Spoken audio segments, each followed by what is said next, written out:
आपल्यामध्ये तो मुद्दाम संभ्रम निर्माण केला गेला की माणसं अध्यात्मापासून दूर व्हावीत किंवा आध्यात्मिक लोकांनी विज्ञानाकडे जाऊच नये.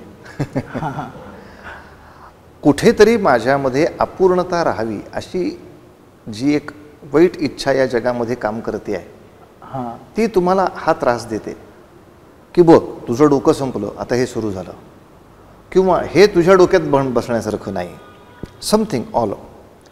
पण या बाबतीत एक मोठा आयडॉल, खूप मोठा आदर्श असा जर विचारात घेतला तर तो स्वामी विवेकानंद आहेत. Okay, yes. की ज्यांनी तुम्ही म्हणता तो विचार अचूक वागून दाखवला. एका पटरीवर दोघांना आणले त्याने.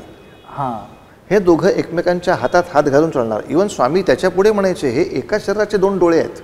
म्हणजे दोन ही संख्या असली तरी डोळे ही कल्पना एकच आहे, दृष्टीच आहे. दोन्ही बाजूने आणि दोन्ही दृष्टी हितकारकच आहेत.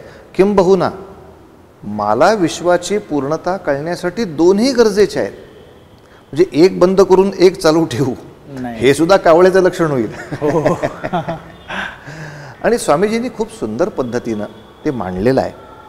आणि आपल्या आध्यात्मिक क्षेत्रामध्ये सुद्धा ज्ञान विज्ञान या गोष्टीला दुय्यम भाव नाही, सन्मानच दिला गेला आहे.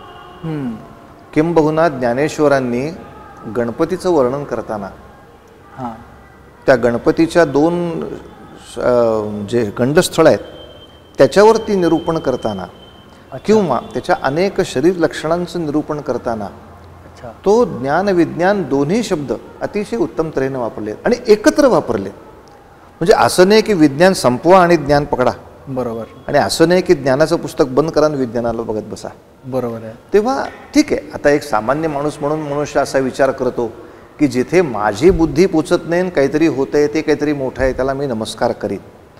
पण मला असं वाटतं की हे सगळे शास्त्रज्ञ आज जे देवळात जातात आणि नमस्कार करतात, यामागे ठीक आहे माझ्यापेक्षा ती मोठी पॉवर आहे ज्याचा मी कृपाप्रसाद इच्छितो म्हणून तो नमस्कार जसा असतो तसाच तुझ्या अजून अनेक दडलेल्या गोष्टी अशा आहेत की ज्या आम्हाला सापडत नाही आहेत आणि आम्हाला त्या शोधायच्या आहेत. पण यासाठी पण तू शक्ती दे, अशा तऱ्हेचा एक आशीर्वादात्मक अपेक्षेचा भाव त्या नमस्कारामध्ये असतो. आणि असं एखाद्या शक्तिवंताकडे मला माझी शक्ती वाढावी म्हणून काहीतरी प्रार्थना करणं हे कोणत्याच धर्माने काय गौण वाईट मानलेलं नाही. तेव्हा अशा तऱ्हेनं हे दोन खूपच वेगळं आहे, ह्याच्याशी ह्याचा संबंध नाही असं खरं आपली अपूर्णता राहावी म्हणून केलेला दुष्ट प्रयत्न आहे असं भक्तीचं हा मत आहे. जी मोठी माणसं आहेत त्यांनी सातत्याने ह्या सगळ्या गोष्टी एकरूप घेतल्या आहेत, एकरूप मानल्या आहेत आणि त्या दोन्ही डोळ्यांनी बघूनच आपली वाट पुढे नेली आहे.